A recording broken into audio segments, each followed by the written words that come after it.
Howard Phillips Lovecraft through different novels discovered a book that contained a recount of magical formulas to invoke the supernatural, in addition to insinuating a particular knowledge of the space-time relationship.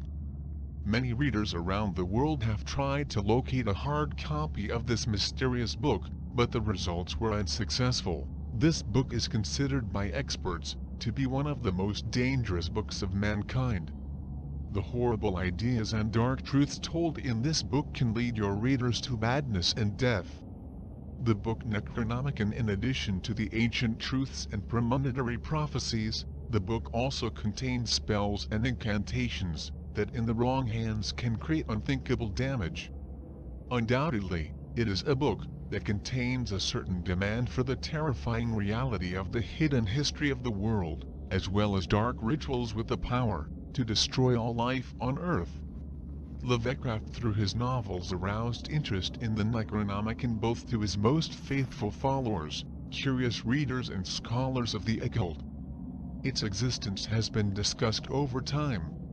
Experts have theorized about this macabre book, and with the passage of time have also appeared many false copies of the Necronomicon. But the best clues about the true story behind the mythical Necronomicon can be found in Lovecraft's work. It is true that Lovecraft's Necronomicon was a work of fiction, but in his own biography of the Necronomicon in 1927, he makes many deliberate errors that give clues to the truth behind Lovecraft's fiction. According to many experts say that probably Lovecraft was aware that it was not appropriate to reveal the truth through his stories and novels. The book Necronomicon was written by Arab Abdul. Lovecraft said that the Necronomicon was written in AD 700 by a mad Arab named Abdul al-Hazred in Damascus. But who was the real author of this remarkable book?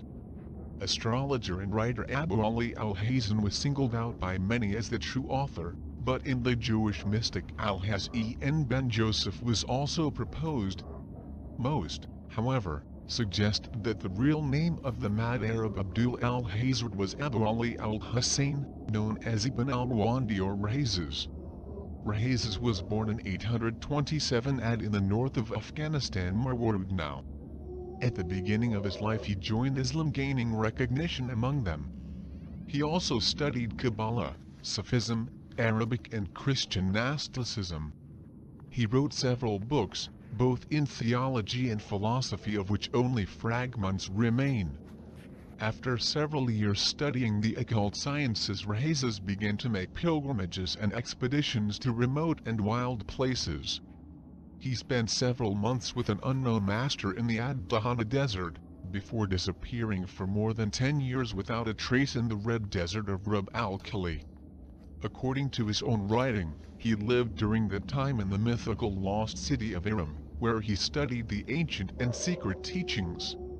When Aram was traveling to Alexandria, Cairo, and then to the necropolis of Saqqara, Memphis, Rahazes dedicated the rest of his life to the study of the occult sciences, and to write his book, Al-Azif, which was launched, some examples among Arab mystics and theologians. The book was banned for its contents, and destroyed all known copies. In the early 1100 AD, Al-Azif was translated into Greek, probably in the monastery of St. Paul the Hermit in Egypt, and apparently gave the title of E-Micro. Necronomicon in 1211 AD, the Greek translation was banned, and all known copies were burned by order of the Patriarch of Constantinople Michael IV. At the beginning of the 14th century the Al-Azif was translated into Latin by the first Arnaldo Villanova 1235-1311, probably based on the original lost book of Al-Azif. In 1389, Pope Boniface IX prohibited all books related to the Al-Azif, as much Arnaldo as the translation of the Greek version. The orders of Boniface IX were to burn all the copies that could be found. Some sources said that one of the Greek translation of the Necronomicon came to Russia in the fall of Constantinople in 1453. Apparently, the book remained in the Tsar's private library until the fall of the Tsarist Empire. There are rumors that copies were printed in the year 1500. Rasputin said he owns one of these books, which supposedly was a gift from the third wife of Tsar Nicholas. None of these copies are known until today. Only the copy of the original Arabic text Al-Azif is known, and their Greek translation was forbidden, destroyed or stolen, when the Bedouins sacked the monastery of St. Paul, and burned the library in 1448 AD. In 1541, the German alchemist and mystic Theophrastus Paracelsus pried his own translation into German of the Latin version of Arnaldo. It is said that a copy of Paracelsus' book might have been taken as booty by the Swedes in Prague in 1648, but was probably destroyed in the Great Fire in the Royal Palace of Stockholm in 1697. During 1600, mystical Englishman John Dee put an end to his own English translation of the Necronomicon. The text was not published until after Dee's death. Marek Kozorban, the English translation of Dee in a very limited edition in 1651. In 1652 the Danish physician Ulworm made a new impression Arnaldo in Germany. The book Simon Necronomicon, another popular version, is called Simon Necronomicon. Avon Books was founded in 1941 by News Corporation of America (ANC) to create a rival to the paperback. Avon published 10 dime novels and story collections aimed at a younger audience. Among the published authors was H.P. Lovecraft. After changing ownership a number of times in the 40s, 50s and 60s, Avon decided to make their publications in the mid-1970s. The reasons why they decided to create their own version of the Necronomicon is unknown, but many said it is, which was more than the simple goal of making money. Thus, in 1977 Avon Books published Simon Necronomicon. It is so titled because it was written by a man identified only as Simon. The book tried to derive its content from Sumerian mythology, but it was actually with Babylonian mythology, and its introduction sought to identify the Primigenians and other creatures introduced into Lovecraft mythos with Sumerian and Babylonian gods and demons.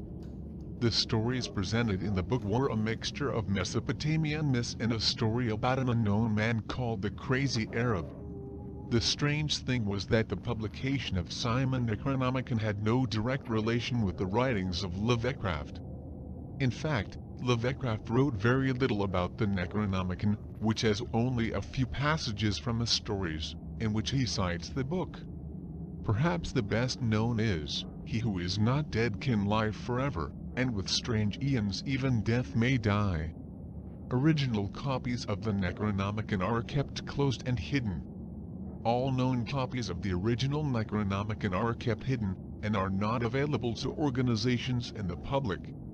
For many reasons, many are looking for all copies of the book that is still in private hands. Any attempt to spread the contents of the Necronomicon has ended in tragedy, because the accidents are attributed to the curse that seems to accompany the book, remains a great mystery worldwide. Necronomicon. Until today it is still a controversy, and the Necronomicon is still wanted by some, while others have accepted as authentic one of the two that have been published and put into practice the rituals.